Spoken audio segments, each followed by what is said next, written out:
स्वागत है आप सबका मेरी भविष्यवाणियों की पुस्तक में। तो आइए हम आज के पवित्र वचन को पढ़ेंगे जो कि परमेश्वर के दास प्रेरित अंकुर यूसुफ नरुला जी के द्वारा लिखा गया है। अधीनगी में आशीष। जैसा कि उत्पत्ति की पुस्तक अध्याय 50 उसकी 23 आयत में लिखा है, यूसुफ एफ्रेम के परपोतों तक को देखने पाया और मनश्शे के पोते जो माकीर के पुत्र थे वो उत्पन्न हुए और यूसुफ ने उन्हें गोद में लिया। मेरे प्रियो, परमेश्वर ने कहा कि मैं अपने वचन को भेजकर अपने लोगों को छुड़ाता और बचाता हूँ। आपका छुटकारा भी परमेश्वर के वचन की गहराई में है और वचन की गहराई परमेश्वर हमेशा अपने दास को ही देता है। परमेश्वर ने इस तरह भी कहा है कि मैं जब भी इस धरती पर कुछ काम करूँगा तो मैं अपने दासों के द्वारा ही करूँगा। इसीलिए जब आप परमेश्वर के दासों के कहे हुए वचनों पर चलते हैं और उनकी अधीनगी में रहते हैं तो आपकी गति हमेशा दूसरों से तेज होती है। इस ऊपर लिखे हुए वचन में हम देखते हैं कि यूसुफ अपने दोनों पुत्रों को अपने पिता याकूब के पास लेकर गया। एफ्रेम छोटा था और मनश्शे बड़ा था।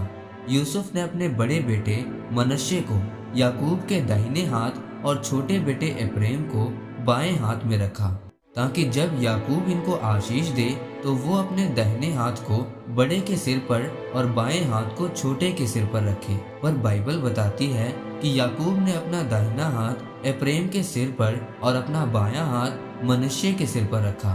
फिर यूसुफ ने अपने पिता से कहा कि हे पिता, ऐसा मत कर, मनश्शे बड़ा है, इसीलिए अपना दाहिना हाथ उस पर रख। याकूब ने कहा कि नहीं, मनश्शे से तो बड़ी बड़ी जातियां उत्पन्न होंगी, पर जो छोटा है जिस पर मैंने अपना दाहिना हाथ रखा है ये सबसे ज्यादा श्रेष्ठ होगा। जब हम उत्पत्ति अध्याय 50 उसकी 23 आयत को पढ़ते हैं तो यहाँ पर हम याकूब के द्वारा बोले गए उन वचनों को पूरा होते हुए देखते हैं कि यूसुफ एफ्रेम के परपोते तक को देख पाया और मनश्शे के पोते ही देख पाया। आप इसमें ये देखेंगे कि छोटे के परपोते भी हो गए और बड़े के अभी पोते ही पैदा हुए हैं। मेरे प्रियो, जो आपके परिवार में बड़ा है उसकी शादी पहले होती है और बच्चे भी पहले उसी के होते हैं। पर इस वचन में लिखा है कि छोटा जिस पर आशीष ठहराई हुई थी वो अपनी जिंदगी में दूसरों से तेज गति में आगे बढ़ा। मेरे प्रियो, अगर आपकी गति तेज नहीं है तो ये परमेश्वर की मर्जी नहीं है।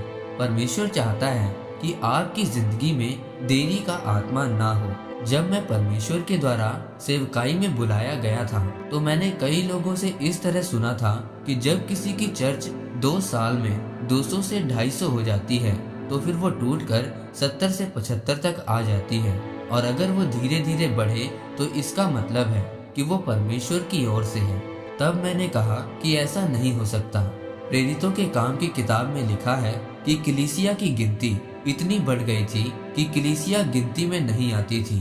उस समय में जब लाउड स्पीकर और माइक भी नहीं होते थे, फिर भी प्रेरित सुसमाचार सुनाते थे और एक दिन में 4000 बपतिस्मे होते थे। उस समय मैंने चर्च शुरू की और आज नतीजा आपके सामने है। ये इसलिए हुआ क्योंकि मैं हमेशा परमेश्वर के और अपने आत्मिक पिता के अधीन रहा।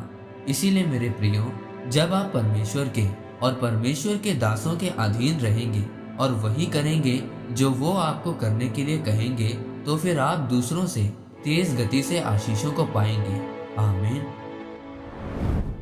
आइए परमेश्वर के दास के द्वारा लिखे गए इस अंगीकार को आप मेरे साथ एक मन होकर करें।